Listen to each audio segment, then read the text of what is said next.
one of the greatest international players in NBA history. Hakeem the Dream Olajuwon dominated all facets of the game.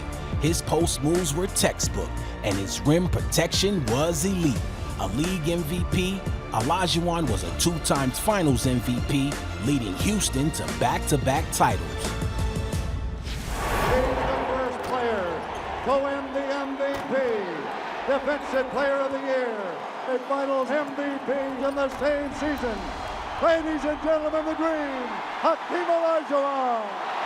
The Dream, man, was kind of a freak of nature. I had never seen a human being that big with his footwork, his quickness, and his instincts. He had the best ball instincts of any big man I'd ever seen. And he also had incredible hands. And, you know, the footwork is legendary, but his instincts, you know, the ability to get deflections, steals, blocks, he was a game changer in so many ways. And he really, in a lot of ways, redefined that position. You know, we talk a lot about positionless basketball in the Days era. The Dream was one of the first that really brought that to the forefront. For the run that we had in the back-to-back years, it was parallel to Michael Jordan. He was the best basketball player on the planet for 2 years, bar none. He could do everything on the basketball court, handle the basketball, shoot it, defend, pass, and be part of a team.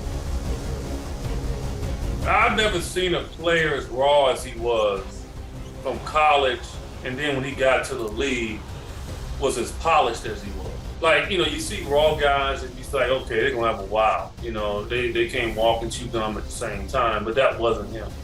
Obviously with his soccer background, his basic understanding of the game, so he hasn't been like manipulated, you know, he hasn't gotten the wrong kind of coaching. He just had a distinct love for the game. And as a competitor against him, it was frightful. I mean, like, you think you have a layup and he'd be like 4 feet off of you and you have a good angle and he'll still block you. To be among the greats. Some of these players, when I was in college, I have some posters of them in my room.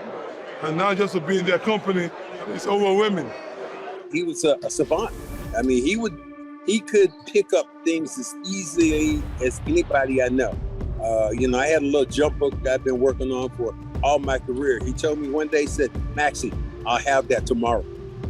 He shoots it in the game, knocks it down. I'm like, damn, this dude, what I tried to perfect in years, he did it in a week.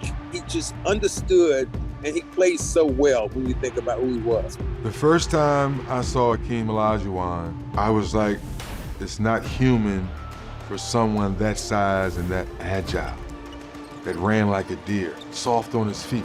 So watching Fly Sam Jamma at the University of Houston, I was super amazed. And as a young kid watching that, had no idea that the dream would come true, that I'd make it to the NBA. Now I'm playing against the great Hakeem Olajuwon, who has just beat Patrick Ewing the year before in the NBA Finals. And now I get a chance to go against him. Shaq, Penny, Nick, Horace, our great young Orlando team. We're rolling. I think we won 62 games that year. We're picked to win it. Of course, y'all know what happened. I'll leave it at that. The Houston Rockets won their second consecutive NBA championship. They have swept the Orlando Magic. My favorite Hakeem story is that he was embarrassed when he won the MVP.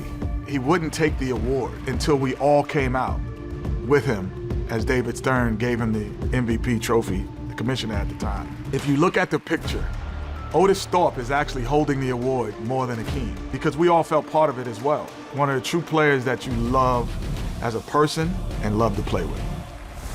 Simply put, Hakeem Olajuwon was one of the best two-way big men the NBA's ever known. Well, one of the best two-way players ever because, number one, he's the all-time leader in block shots. Not bad. Ranks in the top 10 in steals for center. That's phenomenal.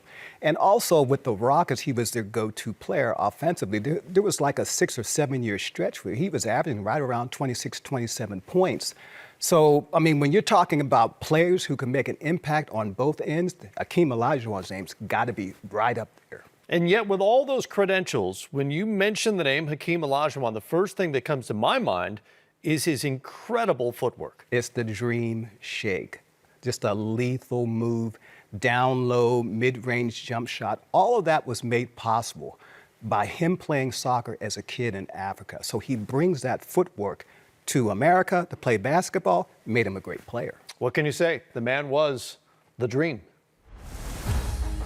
What I can say about Hakeem Olajuwon is he has arguably the best footwork of any center this game has ever seen.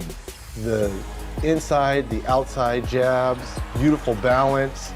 He could face you up and drill shots. Beautiful back to the basket game, always giving you that dream shake. That dream shake, it was one of the best moves from a big man that I've seen because it was so fluid. It was fluid. It wasn't any kind of like, no, it was like bam, spin, jumper. I mean, it was like clockwork. The dream shake was, he was a nightmare. I'm glad I didn't have to guard him. I'm sure the bigs used to be like, hey man, forget that game plan. If he get cooking, y'all better come. I remember Eldon said, y'all better get y'all, okay, let him do that again and don't nobody come help. If Sam or Kenny Smith beat you, I ain't helping you. So you have to go help. He perfected that move off the dribble, off the catch. It's a devastating move to his opponents. He has so many counters off that one move. You know, he can come in with a quick spin to the baseline. He can come with the dream shake, fade away, step over. There was so many counters to that move, but it was amazing to watch. It was amazing. I was playing a one-on-one. He posted me up. He did it on everyone.